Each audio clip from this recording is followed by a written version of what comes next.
Good morning, children. Um, right now, you people are staying at home. You are enjoying most of the time with your family because all are staying at home.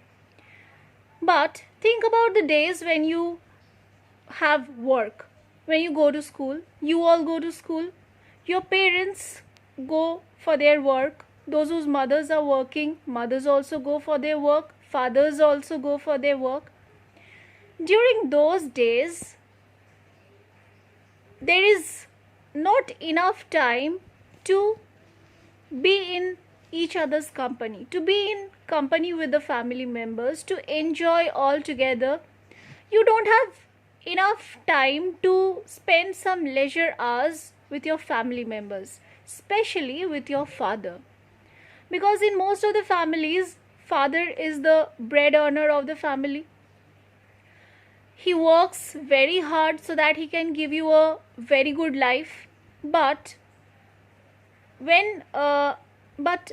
as he comes back from his work, from his office or whatever work he does, when he comes back, he is also tired. He is also not in a mood to spend some leisure hours with the family. He wants to take rest.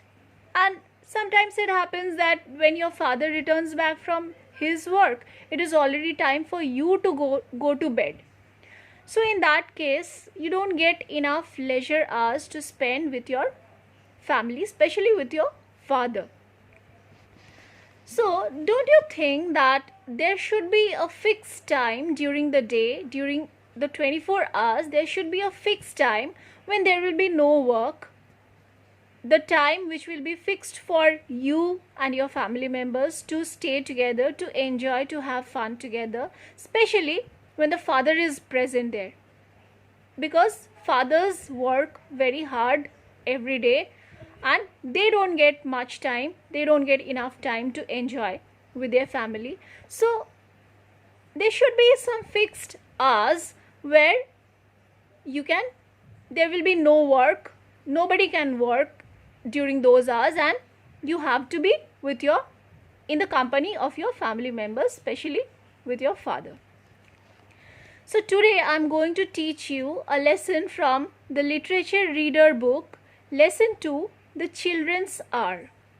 Now, the children's hour, from the name itself you can imagine that probably this hour is meant for the children only.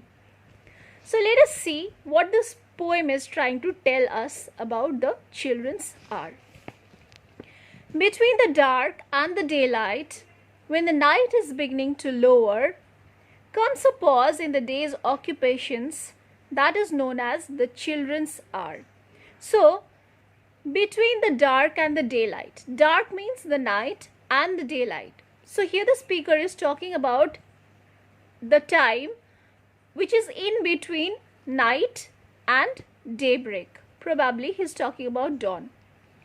When the night is beginning to lower. Yes, right, he is talking about dawn. Because he says when the night is beginning to lower. Beginning to lower means when the night is coming to an end. And soon it will be daybreak.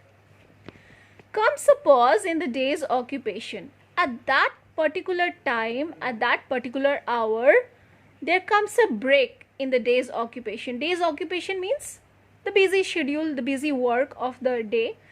There comes a pause, there comes a break. Everything becomes standstill. Why? Because that is known as the children's hour. And why this pause or break? Because that time is not meant for any kind of work. That is known as the children's hour. I hear in the chamber above me the patter of little feet. So the speaker says that maybe the speaker was sitting in a room and just above him there is another room.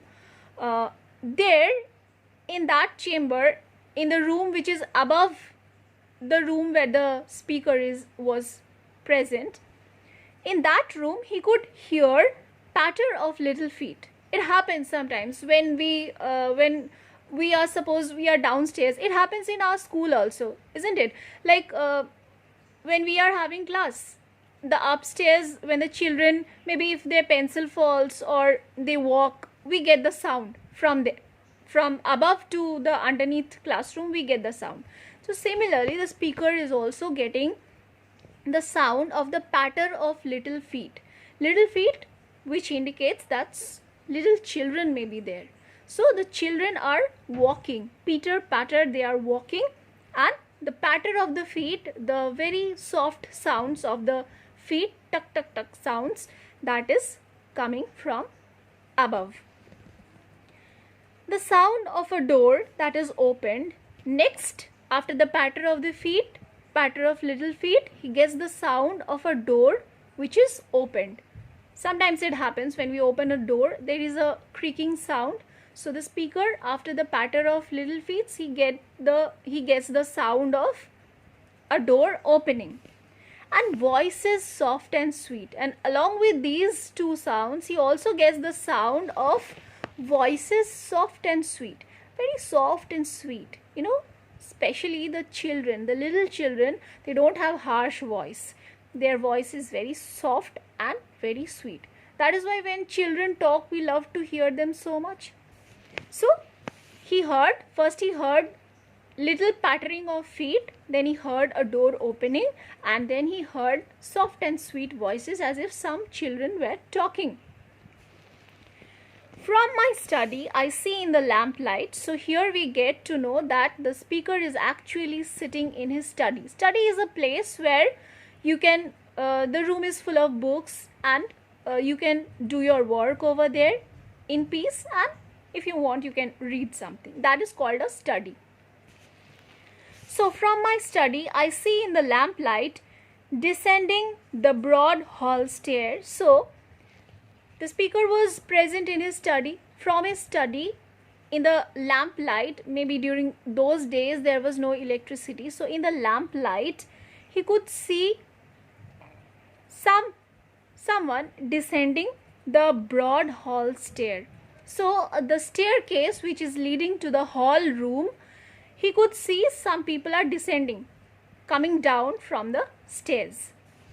Grave Alice and laughing Allegra and Edith with golden hair. So who were descending the stairs? Who were coming downstairs? Grave Alice. Grave means she was of a serious kind. Okay. So Alice, who was a serious one, she was a reserved one. And laughing Allegra. Allegra was fun loving. So laughing Allegra and Edith with golden hair. So Edith, the next one was Edith, who had golden hair. So here the speaker describes three little girls who were descending from the stairs, and he describes that Alice was of a serious type, Allegra was laughing, she was fun loving probably, and Edith, who had golden hair. A whisper and then a silence, and then the speaker could hear a whisper. They are talking very softly so that no one can hear what they are talking, and then a silence. First a whisper and then a silence prevailed. Yet I know by their merry eyes they are plotting and planning together. So when do you whisper and then there is a silence prevailing? The speaker understood that the speaker could see them actually.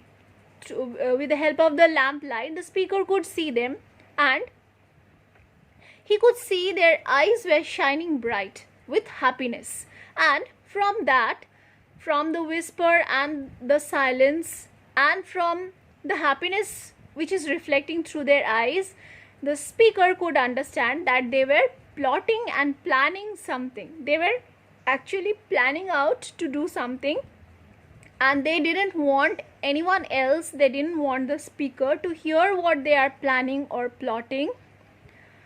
And what they actually tried was to take me by surprise. They wanted to surprise the speaker. They didn't want the speaker to know that they were coming, so they were whispering and maybe telling to each other that be slow, be silent, so that he doesn't hear us and we'll give him a good surprise. So that is what he that is what these three girls were trying to do. That was their plan, that they will come quietly downstairs, because that those were the early hours. The night was just lowering, the night was just coming to an end, still it was not daybreak. So during that time they were trying to surprise, probably the speaker is their father actually. So the father, who was working maybe late night in his study, he was busy with his work. These three girls, what they did, they planned to give him a surprise by coming downstairs quietly from their room and suddenly coming to their father in the study room and to surprise him. A sudden rush from the stairway, a sudden raid from the hall. By three doors let unguarded, they enter my castle wall. So here the speaker says that after this planning, plotting, whispering, silence, everything, there was a sudden rush from the stairway. The girls didn't want the speaker to know that they were coming. So there was a sudden rush. Quickly they came, they rushed from the stairs so that they are not noticed by anyone, and they come to the study. A sudden raid from the hall. Why he calls it a raid? You know what is a raid? A raid means when you come into inside a room or something, when you come inside something without giving any proper information, any prior information, no prior information is there, suddenly you break into a room, that is called a raid, which is not told before, which is not previously informed that you are coming, but suddenly you come without any notice, without any information, that is called a raid. So the speaker describes it in this way, as if the girls have raided the hall, from the hall, and they came into the study. By three doors left unguarded, they enter my castle wall. Now a castle is kind of a big mansion, big palace. So before you can enter in to the inside of the castle, you have to cross many doors. So he said that how they could raid the hall, raid from the hall. He describes his study as the castle. Okay, so he says that in the castle there are many doors and there are guards, but here all the doors had no guards. The doors were unguarded, and that's why the girls could easily come into the room without any prior information, without any prior notice. So today up to this, your homework is, please try to find out some figures of speech from the poem up to where I have taught you. Figures of speech like alliteration, personification, metaphor, simile, these kind of things. Try to find out, write it down in your rough copies, and in the next Zoom class I'll be discussing about the figures of speech in this poem. Read the poem. If you have any question, please ask me in the next Zoom session. For now, bye bye.